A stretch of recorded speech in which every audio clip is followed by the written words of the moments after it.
Hello and welcome back to Mananaland by Pam Munoz Ryan. Today we'll be reading from Chapter 9.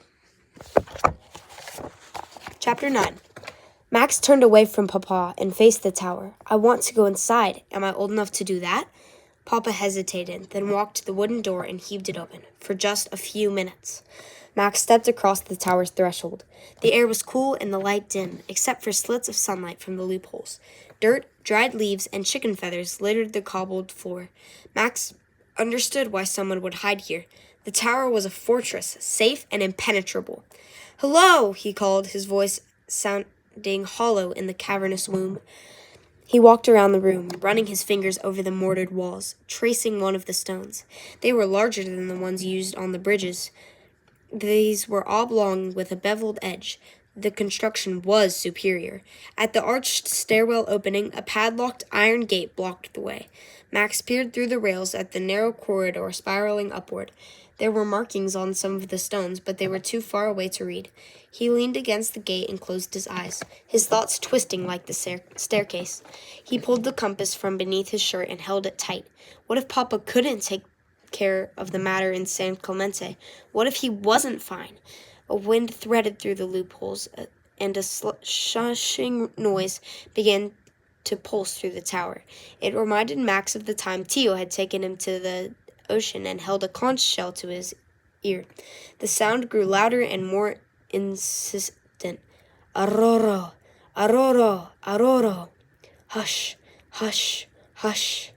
There was a lullaby that began that way. He tried to remember the words. Aroro mi niño. Hush, my son, he whispered. That's how the song began. Was La Reina singing? Or a ghost? A wail like a baby's cry sent a cold shiver down his back. Heart pounding, Max fled the room and ran into the clearing, the compass thumping against his chest. Papa stopped sorting stones. You okay? I heard strange noises. It's just the wind working its way down through the chinks. Makes La Reina Gigante moan and sing. Up here, even an animal's cry can carry. And every time a cloud shifts, it looks as though someone is standing in the shadows.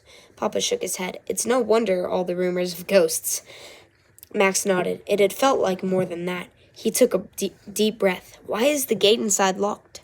Tio wants to preserve the tower. Someday make it into a monument. A lot of history happened here. What are the markings on the wall?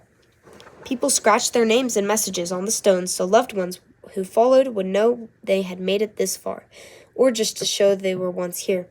Can you take me up there? No, Papa rubbed his forehead. We're never to disturb anything in the tower. Besides, it's not safe. He closed the wooden door and walked to the wagon, where he flung a tarp over the bed of stones and tied it down. But you said the tower was sound. There's really nothing up there that concerns you. Come, Dulce can't pull more. Let's head out. I have a lot to do before I leave in the morning, and I need to talk to Abuelo about the bridge work.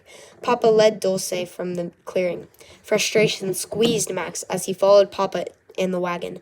A twig snapped behind him, and the bushes rustled.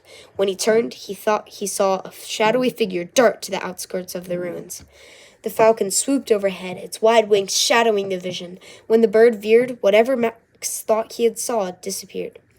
Was it only a cloud shadow, as Papa had said, or something else? The heat of the day and everything Papa had shared pressed in on him. His mind was a bulging suitcase overstuffed with questions and secrets. That's all for today, and I hope you enjoyed.